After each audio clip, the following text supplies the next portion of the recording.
कहानी की शुरुआत एलन नाम की एक लड़की से होती है जो अंधेरे में खड़ी रो रही थी। एलन रोते हुए किसी स्पिरिट को बुलाती है कि मेरे पास आओ। वहाँ कोई नहीं था, लेकिन फिर भी कोई एलन को जवाब देता है कि तुमने अब मुझे जगा दिया है और अब तुम मेरी हो। उसकी बात सुनकर एलन खुद को उसके हवाले कर देती है। अगले ही लम्हे एलन किसी और दुनिया में पहुंच जाती है जहाँ एलन और उस स्पिरिट के बीच में फिजिकल रोमांस होने लगता है। कुछ देर बाद वो स्पिरिट भयानक रूप में आ जाता है। तभी एलन की आंख खुल जाती है और एलन खुद को अपने बेडरूम में पाती है, जिससे वो समझ जाती है कि उसने जो देखा वो सिर्फ बुरा सपना था। कहानी फ्लैशबैक में जाती है जहां 1838 का समय दिखाया जाता है, जब एलन और उसके हस्बैंड थॉमस की नई नई शादी हुई थी। एलन का हस्बैंड रियल एस्टेट एजेंसी में काम करता था। थॉमस को उसकी कंपनी की तरफ से अपना टाउन छोड़कर दूसरे टाउन जाने का कहा जाता है। वहाँ थॉमस का क्लाइंट ऑर्लॉक था, जो एक बुरा आदमी था जिसे अब इस टाउन में घर चाहिए था जहाँ थॉमस रहता था। थॉमस एलन को छोड़कर जाना नहीं चाहता था, लेकिन कंपनी में अपनी पोजीशन स्ट्रॉन्ग बनाने के लिए उसे बॉस की बात मानना पड़ती है। थॉमस घर जाकर एलन को इस बारे में बताता है तो वो परेशान हो जाती है। वो थॉमस से कहती है, मुझे ऐसा लगता है अगर तुम वहाँ गए तो हमारी लाइफ में कुछ बहुत बुरा हो जाएगा, क्योंकि इन दिनों एलन को बुरे सपने भी आते थे। थॉमस एलन से कहता है, इस डील से जितने भी पैसे मिलेंगे हम उससे एक बड़ा घर खरीदेंगे। एलन कहती है, मुझे कुछ नहीं चाहिए, लेकिन थॉमस बॉस को मना नहीं कर सकता था, इसलिए वो एलन को अपने दोस्त के घर छोड़कर चला जाता है। थॉमस के जाने से पहले एलन उसे एक हार्ट शेप का नेकलेस देती है, जिसमें वो अपनी निशानी के तौर पर अपने कुछ बाल रख देती है। अगले सीन में एक आदमी को दिखाया जाता है जो कोई रिचुअल परफॉर्म कर रहा था। इस आदमी के पास एक किताब थी जिस पर वो कुछ लिख रहा था और साथ ही अपने मालिक को समन कर रहा था। उधर थॉमस एक गांव में पहुंचता है जहां वो कुछ लोगों को उस गांव का रिवायती डांस करता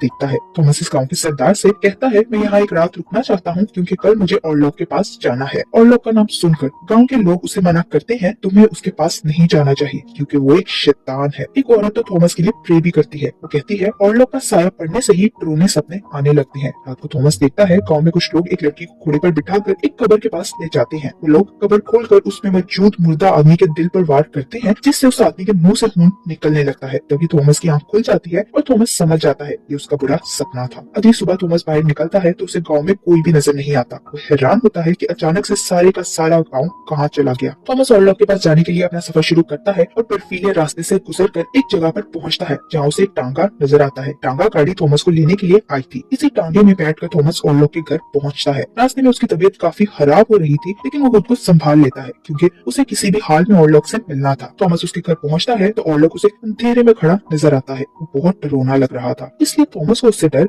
लगता है। ऑर्लॉक थॉमस से काफी गुस्से से बात करता है क्योंकि थॉमस लेट हो गया था। वो थॉमस से कहता है, तुम मुझे मेरे नाम से नहीं पुकारोगे बल्कि माय लॉर्ड कहोगे। फिर ऑर्लॉक थॉमस को डिनर की ऑफर देता है। ब्रेड खाते हुए थॉमस के हाथ में कट लग जाता है। ऑर्लॉक थॉमस से कहता है, मैं तुम्हारी पट्टी कर देता हूँ। वो थॉमस के करीब आता है तो थॉमस डर के मारे बेहोश ही हो जाता है। कुछ देर बाद थॉमस को होश आता है तो उसे वहाँ ऑर्लॉक नजर नहीं आता। उसी रात ऑर्लॉक एक अनजान भाषा में एक डॉक्यूमेंट बनाता है और उस पर थॉमस से साइन करने का कहता है। ऑर्लॉक कहता है, ये मेरे बाप दादा की भाषा है और इसमें ये लिखा है, मैं तुम्हारी एजेंसी के जरिए घर खरीद रहा हूँ। थॉमस इस डॉक्यूमेंट में साइन करना नहीं चाहता था क्योंकि वो नहीं जानता था ऑर्लॉक ने इस पर क्या लिखा है, लेकिन उसके डर की वजह से और अपने कमीशन के बारे में सोचकर थॉमस उस डॉक्यूमेंट पे साइन कर देता है। फिर ऑर्लॉक थॉमस से एलन का दिया हुआ लॉकेट मांगता है जिसमें एलन ने अपने बाल रखे थे। थॉमस ऑर्लॉक को दिखाने के लिए वो लॉकेट दे देता है, लेकिन वो नहीं जानता था ऑर्लॉक उसे लॉकेट वापस नहीं करेगा। ऑर्लॉक थॉमस को कमीशन के तौर पर एक पाउच में सोने के सिक्के देता है। फिर थॉमस घर जाने के लिए तैयार होता है और ऑर्लॉक से लॉकेट मांगता है, लेकिन उसी वक्त थॉमस की आंख खुल जाती है। थॉमस समझ नहीं पाता उसके साथ हो क्या रहा है,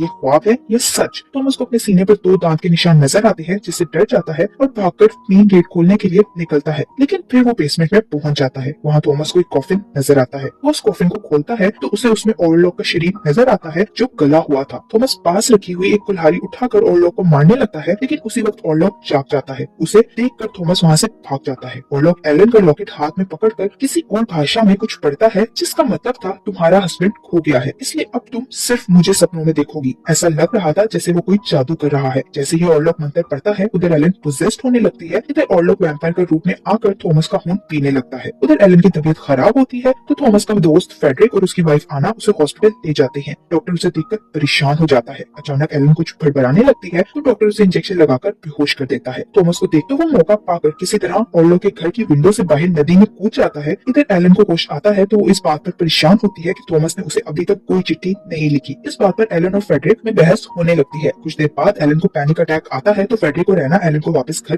ले जाते हैं। अगले सीन में उसी डॉक्टर को दिखाया जाता है जिसके पास एलन को इलाज के लिए ले जाया गया था। डॉक्टर को उस आदमी के इलाज के लिए जाना पड़ता है जिसे रिचुअल करते हुए दिखाया गया था। डॉक्टर अपने असिस्टेंट के साथ उसके पास इलाज के लिए जाता है तो वो देखता है उस आदमी ने उस सेल में जहाँ वो रहता है दीवारों पर बेढंगी ड्राइंग्स बना रखी हैं। इस आदमी का नाम नॉक है जो कबूतर को कच्चा खा जाता है। नॉक अपने मास्टर के बारे में बताता है जो कोई और नहीं बल्कि ऑरलॉक है। फिर नॉक अचानक डॉक्टर पर हमला करता है। नॉक खुद वैम्पायर नहीं था, वो बस ऑरलॉक का सेवक है। नॉक ऑरलॉक को फिसबर्ग नामी जगह आने का कहता है, इसलिए ऑरलॉक यहाँ आने के लिए निकल जाता है। एलन अब पोजेस होने लगी थी, इसलिए डॉक्टर उसकी खराब तबीयत देखकर कहता है हमें एलन को प्रोफेसर एल्बिन के पास ले जाना चाहिए क्योंकि वो लोगों की मेंटल इलनेस ठीक करने में मदद करते हैं। फ्रेडरिक डॉक्टर के साथ एलन को प्रोफेसर के पास ले जाता है। थॉमस नदी के किनारे बेहोश पड़ा था जब उस जगह के रहने वाले कुछ लोग उसे उठाकर अपने डेरे पर ले जाते हैं। ये लोग अपनी भाषा में कुछ पढ़कर थॉमस पर झाड़ पूंछ करते हैं और उसके जख्म पर मरहम लगाकर उसे कुछ देर तक ठीक कर देते हैं। थॉमस को होश आता है तो एक औरत उसे कहती है तुम ऑरलॉक की परछाई की लपेट में आ गए हो, इसलिए तुम्हें यहाँ से कहीं बाहर नहीं जाना चाहिए। थॉमस तो जल्द से जल्द एलन के पास पहुँचना चाहता था। थॉमस समझ गया था ऑरलॉक की नजर उसकी पत्नी पे है, इसलिए वो उन लोगों के मना करने के बाद भी नहीं सुनता और अपने शहर जाने के लिए निकल जाता है। ऑरलॉक अपने कॉफिन में ही एक शिप के जरिए विस्बर्ग जा रहा था। ऑरलॉक का मकसद अब जल्द से जल्द एलन को पाना था, इसलिए वो थॉमस से पहले वहाँ पहुँचना चाहता था। उधर नॉक को भी अपने मास्टर के आने की खबर मिल जाती है। शिप में बहुत सारे चूहे आते हैं और वहाँ मौजूद हर चीज बर्बाद कर देते हैं। ये सारे चूहे और कोई नहीं बल्कि ऑरलॉक के कॉफिन से निकले थे, जिससे पता चलता है ऑरलॉक जहाँ जाता था वहाँ तबाही मचा देता था। शिप में मौजूद लोगों को अजीब बीमारी हो गई थी और सब लोग धीरे धीरे करके मरने लगे थे। शिप में एक आदमी समझ जाता है कि चूहे कहाँ से निकल रही है। वो आदमी कॉफिन खोलता है ताकि चूहों को खत्म कर सके, लेकिन ऑरलॉक उसे ही पकड़कर खत्म कर देता है। विस्बर्ग में प्रोफेसर एलन को देखने जाता है। वो देखता है एलन को बांधकर रखा गया था, इसलिए वो एलन को सबसे पहले रस्सियों से आजाद करता है। फिर वो बहुत प्यार से एलन से बात करता है तो एलन उसे अपने सपनों के बारे में बताती है। वो प्रोफेसर से कहती है कभी कभी मुझे ऐसा लगता है मेरी आत्मा इस दुनिया को छोड़कर कहीं और चली जाती है। मुझे ऐसा फील होता है मेरे अंदर ऐसी शक्तियां हैं जिससे मुझे फ्यूचर में होने वाली चीजों का पता चल जाता है। पहले मैं खुद को बहुत अकेला महसूस करती थी, लेकिन थॉमस के आने से मेरी लाइफ खुशियों से भर गई थी। लेकिन अब दोबारा मुझे फिर से भयानक सपने आते हैं और मुझे कुछ समझ नहीं आता। फिर अचानक से एलन की तबीयत खराब होने लगती है और वो पोजेस्ड होकर अपने शरीर को छिटकने लगती है। प्रोफेसर एलन के शरीर के आर पार एक सुई चुप होता है,